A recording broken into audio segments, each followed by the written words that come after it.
변화에 민감하게 반응하지 말고 변치 않는 것에 집중하자. 안녕하세요. 왕채구 부동산 임치호입니다.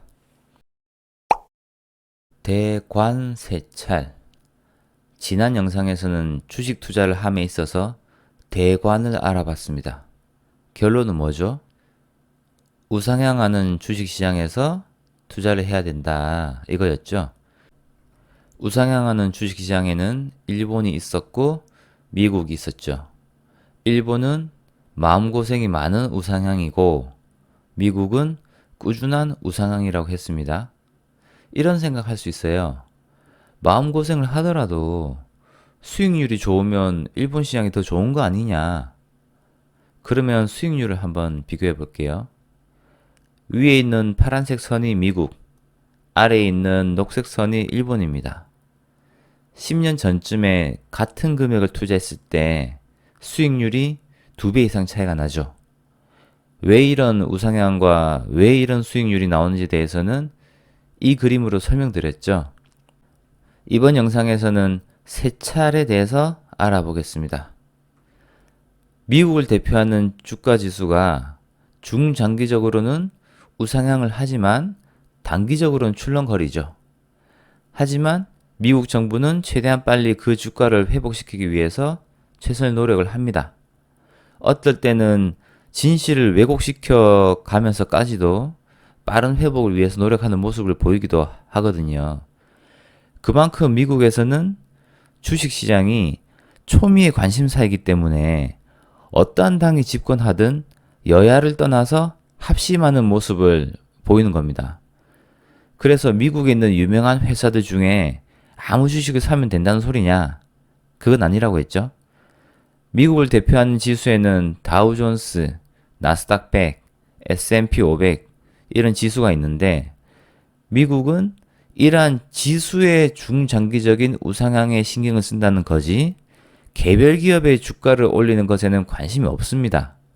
물론 개별 기업들의 주가가 모여서 지수가 되는 것은 맞지만 나라 입장에서는 개별 기업의 주가보다는 전체적인 지수에 포커스를 맞추는 게 맞는 거죠. 이 사실에서 우리는 세 차례 포인트가 있는 겁니다. 미국에 상장된 개별 기업에 투자할 것이냐, 아니면 미국의 대표 지수에 투자할 것이냐. 예전 영상 자산관리의 핵심 네 번째, 금융자산이 늘어나는 절대법칙 2가지. 여기서 수익률의 함정 얘기하면서 말씀드린 게 있습니다. 돈을 버는 투자보다 더 우선시 되어야 되는 게 돈을 잃지 않는 투자라고 했습니다. 그 이유에 대해서도 설명드렸죠. 이걸 모르면 계좌가 깡통된다고 했죠. 이걸 인지한 채로 기업 순위를 한번 볼게요. 10년 전과 현재를 비교해 보겠습니다. 10위 안에서 현재까지 살아남은 기업은 2개밖에 없습니다. 10년 전 1위였던 엑슨모빌은 현재 순위 없네요. 우리에게 익숙한 IBM이란 회사도 7위였다가 현재는 순위 밖에 있습니다.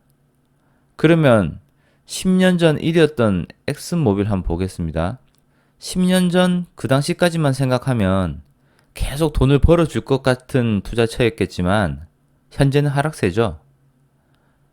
IBM을 보겠습니다. 이 역시 10년 전 잘 나갔을 때까지만 생각을 하면 계속 돈을 벌어줄 것 같았지만 IBM 역시 하락세죠. 그럼 현재 1등인 애플을 한번 볼까요? 분명히 지금 잘 나갑니다. 하지만 언제 하락세로 돌아설지는 세상 누구도 모르는 거예요. 이렇게 시대별로 기업들은 흥했다 망했다 합니다. 지금 최고의 자리에 있는 기업이라고 해서 언제까지나 최고 자리를 지키는 건 아니죠. 시간이 지나면 얼마든지 바뀔 수 있는 겁니다. 그러면 시대가 바뀔 때마다 새로운 강자가 나타날 때마다 미래를 예측하고 그 분야를 이해하고 관련 회사를 찾아보고 그 회사 주식을 언제 살지 언제 팔지 타이밍을 맞추려고 하는 그런 투자를 하실 겁니까? 물론 개별 기업 투자로 대박이 날 수도 있지만 제가 수익률의 함정을 말씀드렸잖아요. 승률이 높고 수익률이 높아도 점점 계좌가 깡통으로 갈 수 있다고 기억나죠? 투자라는 것은 한때 반짝 벌고 말 게 아닙니다. 죽을 때까지 쭉 하는 겁니다. 내가 죽어서도 계속되는 게 투자예요. 오늘 내가 판단한 투자 결정이 내 자식과 내 손주들에게도 영향을 미치는 겁니다. 어떠한 투자를 하건 간에 내 자식 때, 내 손주 때, 그까지 생각을 하고 투자해야 됩니다. 개별 기업에 투자한다는 것은 그 기업에 내 인생과 내 자식 인생 걸고 도박하는 거랑 마찬가지거든요. 우리의 투자는 어떠한 기업이 나타나든 말든 세상의 흐름이 바뀌든 말든 우리 재산이 늘어나는 게 제일 중요한 겁니다. 그죠? 나이가 들어서 사리 분별력이 떨어져도 내 의사결정과 상관없이 꾸준하게 수익을 내주는 투자, 그런 투자를 해야 됩니다. 그런 투자가 바로 지수에 투자하는 겁니다. 수많은 기업이 쓰러지고 시장에서 퇴출되어도 지수는 영원하거든요. 이러한 지수에 투자할 수 있는 상품이 있는데 ETF 중에 이런 상품이 있습니다. 여기서 또 핵심 한 가지, ETF라는 새로운 단어가 나왔다 해서 ETF를 공부하면 안 됩니다. 공부할 필요가 없어요. ETF 공부 제가 10초 안에 끝내드릴게요. ETF는 특정한 투자 목적을 가진 하나의 묶음이라고 생각하시면 되는데 그 묶음을 주식처럼 사고 팔 수 있게 만들어 놓은 겁니다. 끝. 공부 끝. ETF 상품들은 그 숫자가 많이 있습니다. 굉장히 많아요. 역사가 긴 상품도 있고 지금 이 순간에도 새롭게 만들어진 상품도 있고 막 그래요. 한번 직접 보자고요. ETF 정보가 모여있는 사이트 etf.com입니다. etf.com 이렇게 생겼어요. 사이트는. 여기 표시해 놓은 빨간색 보이시나요? Tools and Data에서 스크리너 앤 데이터베이스를 누릅니다. 그러면 이 페이지가 나오는데 빨갛게 표시해 놓은 퍼포먼스라는 글자를 클릭해 보면 각 ETF 상품별 수익률이 나옵니다. 총 2756개의 ETF가 있다라고 쓰여져 있고 각 상품의 이름은 여기에 쓰여져 있습니다. 그런데 보통은 상품명을 말하지 않고 여기에 티커라고 있죠. 쉽게 말해서 해당 상품의 약자라고 보시면 되는데 보통 종목이 뭐냐고 물어보면 이 티커 이름을 얘기합니다. 제일 위에 있는 거를 보면은 제일 위에 있는 이거를 보면은 이름은 스파이더 S&P 500 ETF 트러스트라 돼 있고 이거의 약자는 SPY다 라고 되어 있죠.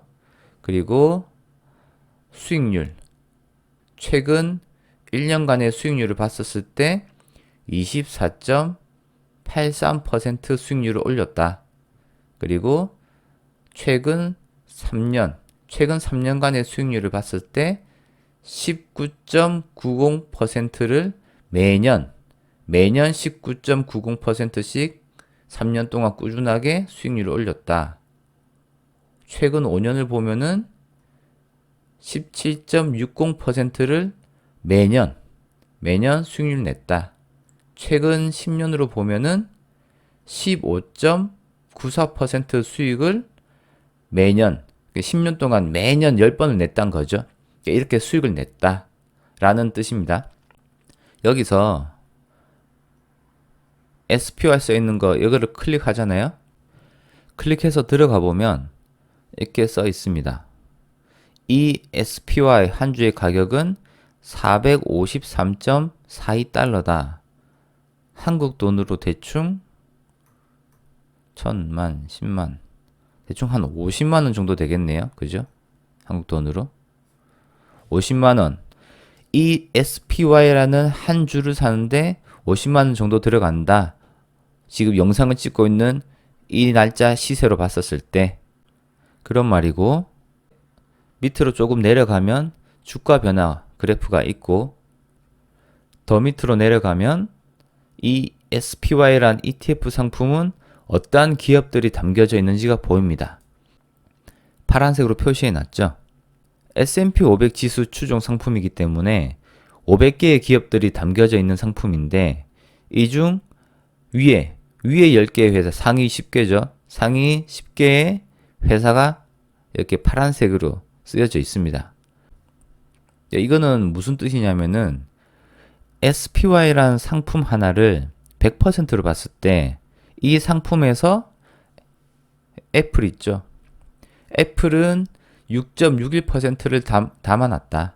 그리고 마이크로소프트는 6.37%를 담아놨다. 아마존닷컴은 3.85%를 담아놨다. 이런 식으로 각 퍼센테이지가 써 있습니다. 각 회사별 얼만큼 이 상품이 비중을 차지하는지. 이 상품에서 테슬라는 2.26%, 알파벳 A와 알파벳 C, 이게 구글이거든요. 구글은 두 개 합쳐서 4.29죠. 4.29% 담겨져 있다. 엔비디아 있고, 메타라는 것은 그 페이스북을 얘기하는 겁니다. 인스타그램이랑 페이스북 걔네들. 그리고 버크셔 해서웨이, 워렌 버핏 할아버지 회사죠. 이 회사 1.33% 담겨져 있고, JP 모건 1.24% 담겨져 있다. 제일 위에 탑 10 기업이. 그리고 나머지 500개 중에서 490개가 밑에 쭉 있겠죠. 그죠? 이게 지금 탑 10 기업이 거의 한 30%, 합치니까 30% 정도 되니까 나머지 490개의 기업으로 70%를 채워놓은 거예요. 한마디로 SPY라는 ETF 한 주를 50만 원에 사면 이 목록에 있는 500개 기업에 다 투자를 한다는 말이고, 이 각 기업들의 주가 상승과 하락을 각 기업의 퍼센테이지별로 영향을 받아서 SPY라는 상품의 가격 상승과 하락에 반영을 한다는 이런 얘기가 되는 겁니다. 2756개의 ETF 상품이 있다는 말은 2756개의 다양한 수익률이 있다는 말이고, 정말 많은 테마의 ETF가 있다는 말이죠. 이 중에서 우리가 투자해야 될 ETF는 딱 정해져 있습니다.